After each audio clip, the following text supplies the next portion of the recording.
গতকাল ভাইয়ার বিয়ে হয়েছে। সকাল সকাল ভাবি ঘুম থেকে উঠেই ফ্রেশ হয়ে রান্নাঘরে চলে আসে। মা সবার জন্য নাস্তা তৈরি করছিল, আমি হাতে হাতে একটু সাহায্য করছিলাম আর কি। ভাবি এসে মাকে সালাম দিল, মা সালামের উত্তর দিল, তারপর বলল, তুমি রান্নাঘরে কেন এসেছো মা, তোমার কি কিছু দরকার? লাগলে টুম্পাকে বলো, টুম্পা আমার নাম। ভাবি বলল, না মা, আমার কিছু দরকার নেই, আপনি কাজ করছেন তাই ভাবলাম আপনার হাতে হাতে একটু সাহায্য করি, তাই এসেছিলাম। মা তখন বলল, কাজ সে তো তুমি সারা জীবনই করবে, এই সংসারটা তো তোমারই, এই সংসারের মানুষগুলোকে ভালো রাখার দায়িত্ব তো তোমারই, সবকিছু গুছিয়ে রাখার দায়িত্বও তোমার, কিন্তু এখন তুমি নতুন বউ, কোথায় সকাল বিকাল নতুন নতুন শাড়ি পরে সেজেগুজে বসে থাকবে, না হলে কি নতুন বউয়ের মতো মনে হবে? এখন ঘরে যাও, ঘরে গিয়ে ভালো করে চুলটা বেঁধে খোপায় একটা গাজরা বাঁধো, আরো বেশি সুন্দর লাগবে। এ কথা শুনে ভাবি ঘরে চলে এলো। কিছুক্ষণ পরে মা আমাকে বলল ভাবিকে নাস্তা দিয়ে আসতে। আমি নাস্তা নিয়ে ভাবির রুমে গেলে দেখতে পেলাম ভাবি কান্না করছে।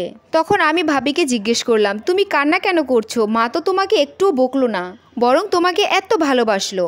তখন ভাবি আমাকে কিছুই বলল না। ভাবির কথার কোনো সাড়া না পেয়ে আমি ঘর থেকে চলে আসলাম। সোজা মায়ের কাছে গিয়ে বললাম, আচ্ছা মা, তুমি তো ভাবিকে একটুও বকনি, বরং এত ভালোবেসে কথা বললে, তবুও ভাবি কেন কান্না করছে? তখন মা একটু মুচকি হাসলো, তারপর আমার দিকে তাকিয়ে বলল, এই যে আমি ওকে কাজ করতে দিলাম না, ভালো করে ঘরে গিয়ে সেজেগুজে বসে থাকতে বললাম।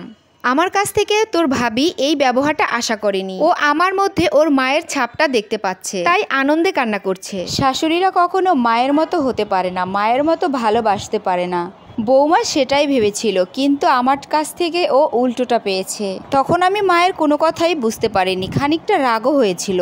পাশের বাসার কাকিমা একদিন মাকে বলল, ছেলের বউকে এতটা মাথায় তুলো না, পরে দেখবে তোমার মাথা লবণ রেখে বড়ই খাবে, তখন আর টেনেও নামাতে পারবে না। তখন কাকিমার মুখের উপর মা বলে উঠল, ছেলেকে বিয়ে করিয়েছি, একটা বৌমা পেয়েছি, আমার মেয়েটাকেও বিয়ে দিয়ে দিব যে হবে অন্যের ঘরের বউ। আমার শেষ বয়সে তো আমার বৌমাই আমাকে দেখবে। বৌমার এই বয়সে যদি আমি ওকে ভালো রাখতে না পারি, খুশি রাখতে না পারি, আর আনন্দ দিতেই না পারি, তাহলে শেষ বয়সে আমি ওর কাছ থেকে কিভাবে আশা করি ভালোবাসা, সহানুভূতি আর সেবা? আমার বৌমাকে আমি এখন যতটা ভালো রাখবো, আমার শেষ বয়সে আমার বৌমা আমাকে ঠিক ততটাই ভালো রাখবে। ভাইয়ার বিয়ে হয়েছে আজ 4 বছর হয়ে গেল। এখন আর মা আগের মতো কোনো কাজ করতে পারে না, কোমরে ব্যথা, বেশিরভাগটা সময় শুয়ে বসে থাকতে হয়। আর ভাবিও মাকে এক গ্লাস পানিও গড়িয়ে খেতে দেয় না, কখন কি লাগবে সবটাই হাতের কাছে এনে রাখে, সময় মতো ওষুধ খাইয়ে দেয়। ভাবিকে দেখে এখন বুঝতে পারি, আগে বুঝতাম না যে কাউকে ভালোবাসলে তার কাছ থেকে ভালোবাসা অবশ্যই পাওয়া যায়, আর কাউকে ভালোবাসতে না পারলে তার কাছ থেকে ভালোবাসা পাওয়ার আশা করাটাও ভুল।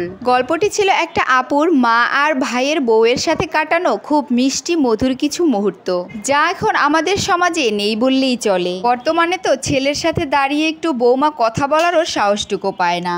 যাই হোক, গল্পটি যদি একটু ভালো লেগে থাকে তাহলে কিন্তু অবশ্যই ভালোবাসা দিয়ে যাবেন। সবার জন্য অনেক অনেক ভালোবাসা এবং দোয়া রইল। আল্লাহ হাফেজ।